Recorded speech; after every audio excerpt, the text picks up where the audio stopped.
everybody. Welcome to the Insurance Journal's Academy of Insurance's weekly webinar after show. I'm your host, George, and joining me for the after show today is Patrick Wraight, the director of the Academy of Insurance, and today's instructor. Today's class was the additional insured illusion and other feats of contractual risk transfer magic. And our instructor is Mr. Bill Wilson. Bill, welcome to the after show. It's great to have you here. Thanks, guys. Well, our pleasure. Bill, last time you did a class with us, I asked you about the title of the class, and you said it was a reference to the Firesign Theater. This one has to do with magic, other feats of magic. Now, is there any kind of relationship you have in your past to magic? Is there any association we could make between magic and insurance, or should this be called magic or something else, like a flimflammadry or something else? Is it actually magic, or is it a different kind of illusion? Really, it's just marketing, something that's kind of eye catching. I guess if you're a policyholder attorney, you think the industry's infused with black magic, but to me, what the insurance industry is able to do is magical in the sense that we enable everything. We enable commerce, building, you name it. Without insurance, you basically have a lot of ruins all over the world. So I guess there is something a little bit magical about what we do. Sure, absolutely. You mentioned there's a big change in the policy at the beginning of the class, but then another big change I saw was to the interface. There was a different font. There was a whole different way that the ISO looked. Are you in favor of that, or do you like it when things like that don't change? No, I'm all for change if it makes things more readable or understandable or whatever. So Got it. no, I don't. No, I'm sure there's a reason for it, and usually it's a pretty good reason. All right, love these answers, Patrick. What do you think of the topic in general and Bill's class in particular? Are you interested in the additional insured illusion, and do you think it's an illusion, or is it easily transparent and diagnosable? Probably, George, we could have a class on additional insureds monthly and have huge uptake on the topic. And when you throw in the idea of talking about certificates of insurance, it's a never-ending issue, right? I think, as Bill mentioned early on in the class, he said that it felt like this issue had gone away maybe 8-10 years ago. But things in life are cyclical. We have had an exodus of people from the career. More and more of us, our hair is getting lighter and lighter.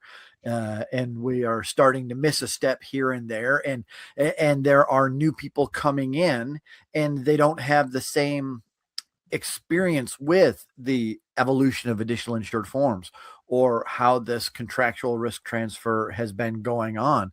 And so they don't understand all of the nuance and pieces to it. I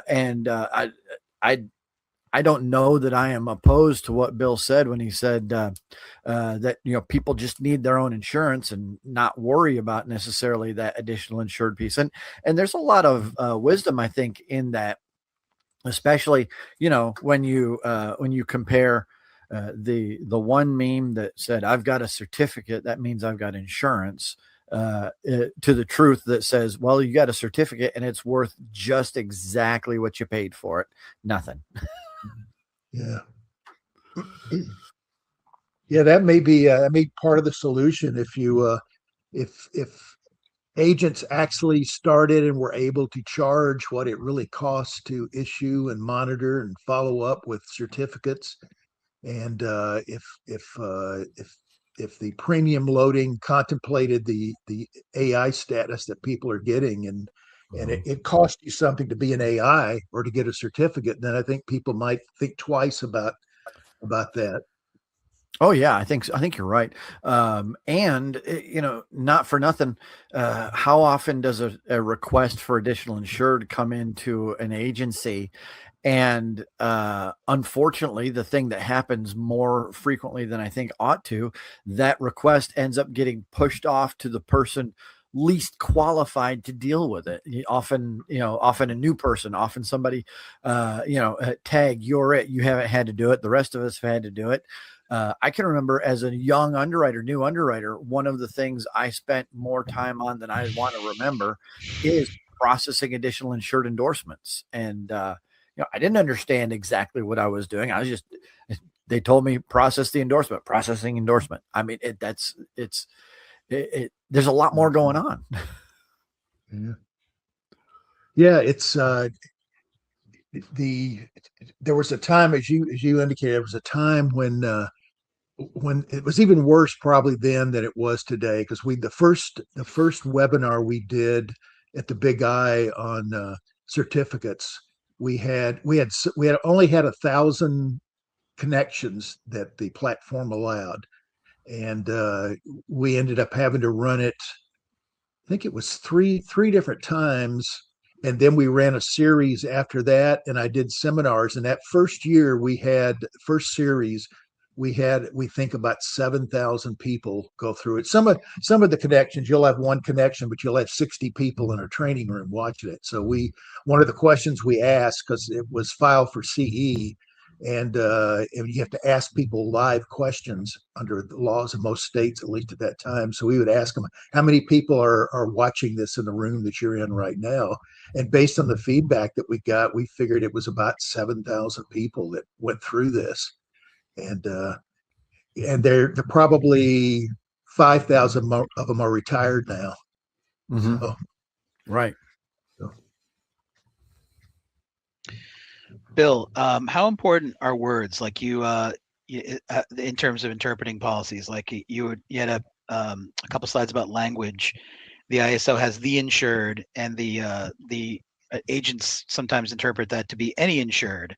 How bad is that? And what's the, is it really, really prevalent? I probably is, or we wouldn't be having the class, I would guess. Like, yeah, I mean, it's all you have to do is look at the litigation and how they drill down at the punctuation level and trying to stretch and they say, there's a saying, torture numbers and they'll confess to anything, and that's kind of what policy review is like. You look for, if you're looking for coverage or looking for a way to deny coverage, you parse it down to the individual word, and or the or whether it's a comma or a semicolon that separates items in a list of things.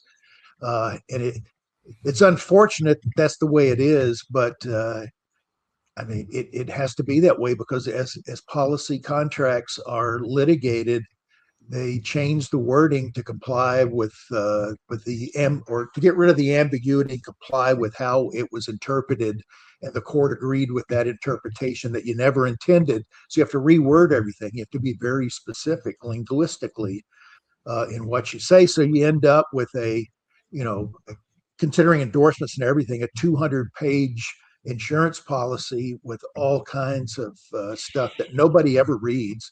I mean, if you ask the average consumer when the last time they read their auto policy, the answer would be never. About 99% of the time. I tell you, there's a lot of people in the industry, if you ask them whether they've read their own homeowners or auto policies, and you put them on a lie detector, they'd have to confess that they haven't done it. Bill, I mean, when I was doing your intro, and I had to cut it down quite a bit. I think last time I took too long because your list of accolades is superlative, to say it mildly. You've done tons in the industry. Are there any policies that you either would like to teach about that you haven't taught about much, or that you would have liked to abound that you haven't bound much? Like any kind of insurance topics or types of insurance that you never really dealt with, but you'd be interested. Like if I had it to do over again, I would do, Well, I've never done much with marine coverages, particularly ocean marine. But if I had to do it over with, I still wouldn't do anything with it. It's a real specialty area. There's usually if I got a marine question, particularly ocean marine, I have go-to people that do. They are experts on that. So I had a basic working knowledge of that stuff. And I likewise with flood, but for some reason I never really, I mean, I've read flood policies, I've taught flood coverage, but I've never stayed on top of all the federal regulations and guidelines. You really have to spend a lot of time. So I would David Thompson is a guy in Florida, is an expert on flood, and anytime I'd get a question, normally I wouldn't even bother trying to answer it because I knew I'd have to research it. I'd just send it to him because I knew he knew the answer off the top of his head. And he had a cohort back in that time named Bill Perkins. Bill was my ocean marine guy. So they were both with the Florida Big Eye. If I had questions in those areas that I lacked expertise and had no desire to have more expertise, then I would just refer it to people who do have that.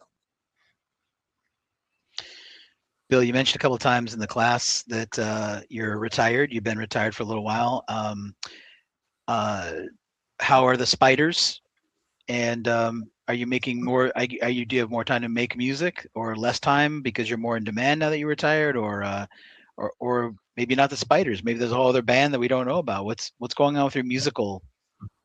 Yeah, I've got two bands now. The Spiders are still around. In fact, when at 5:30 Central Time today, we're rehearsing in my up on the third floor. I've got a music room with a PA system and drums and all that. So we're rehearsing here in a couple of hours. And but the problem with the Spiders is we have not played a gig in over a year because we can't all stay healthy at the same time. That's one of the downsides to getting older. You have to get a hip replaced or a knee replaced, or you got some kind of a medical issue that you're dealing with. So we're finally all pretty healthy, and so we're looking to start gigging again before long. And in the meantime, I started up a blues band. I've always loved the blues. The Spiders started out as a cover band. We played everything from Elvis and the Beatles to Billy Idol and Green Day, and but you can only play 867-5309 so many times before you get tired of playing it. So we're now mainly originals. We're going to do a few select covers, our special versions or interpretations of some covers that people know, but mainly we've got about a dozen originals. So we're going to be playing some listening rooms for people that like to hear original music. Can't play bars, places like that. They want to hear the same songs they've been listening to for 20, 30, 40, 50 years. So we're going to do that. But I love the blues, and we've played some gigs. In fact, the blues band is playing a private party this coming Saturday. So yeah, I spend a lot of time with music. If I'm better at insurance than I am at music, but I love them both, so I try to do them both. I've got to hear the Spiders' rendition of Rebel Yell. This now has achieved bucket list status. So do you see that on YouTube? No, but now I have to look for it. Oh, okay. Well, it's on there. I'll send you a direct link. We have a website, which is thespidersband.com.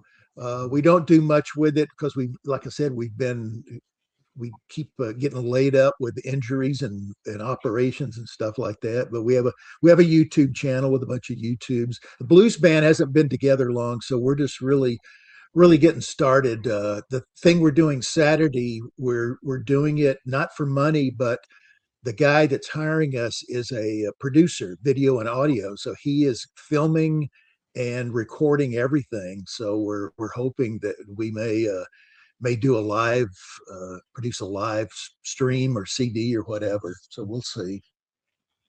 Bill, can you spell the Spiders for me? Because I just tried to look at that website and I got some band playing live at the Sunset Pub and Grill in Lincoln Park, New Jersey. And I don't know if that's you or not, but I didn't recognize you as one of the people. So no, but I'll have to mark that down as a possible gig for us. But we're Spiders with a Y, SPYDERS, thespidersband.com. I didn't want to get that wrong, so I appreciate it. Yeah, if you go to our website, the one of our originals plays in the background. You may have to click something at the bottom of the screen, but if you want to hear one of our original songs, it was actually played at a radio station in Phoenix, and mainly because I know the disc jockey. He by day he does insurance, and by night he's a disc jockey. So that's how we got on his radio station. We're running the banner for your website at the bottom of the screen. Is that spelled correctly? Cool. Can you see that? That's it. Yeah, thank you. Fantastic. Bill, I bet you didn't know this, but we put an insurance carol out a couple years ago, 12 Claims of Christmas, and the lyricist for all the song was Patrick. He wrote the whole song, Yeah. like not the music was public domain, but sorry, go ahead. One song. Yeah, I remember Patrick, that. Yeah, I heard it. Fantastic. Patrick, let me ask you, if you if suddenly a spot opened up in the Spiders, what instrument would you play? Or would you just be the eye candy and shake a tambourine or something? I would sing the way I sing in most instances, solo. Solo, you can't hear. Well, you could be our opening act at least. Do a little Wayne Newton or something, maybe. Donka Shane. I love it. Even though it got us down this rabbit hole, I sense that this is careening out of control. So I'm going to we'll get George and the Commercial Lines Cabanaman to open for All right. You. Yeah, sure, absolutely. Maybe we could play a CPCU convention. That would be I'd love to. I'll send you a link to the video we got too. Bill Wilson, you do music great, and you do insurance better, and you did us right with your class today. We even went a little bit over because you had so much information to give, and you can tell us. You don't have to ask us next time that you're going to go over. We'll be like, okay, no problem. You're Bill Wilson. You're kind. I hope I wasn't incoherent most of the time. When I'm trying to cover so much stuff, I get in a hurry sometimes. And when you're pushing 75, it's easy to lose your train of thought. But I tried to stay on point the whole time. You were fantastic as usual. Thank you. Patrick Wraight, the director of the Academy of Insurance, and Donka Shane, cover artist, burgeoning, and Bill Wilson, our today's instructor, the legendary Bill Wilson. Both of you, thank you so much for coming to the after show today. On behalf of Bill and Patrick, this is George, your host, saying thanks everyone for coming. Have a great day, everybody, and thespidersband.com. Remember, it's spiders with a Y. Have a great day, everybody. We'll talk to you soon. Take good care.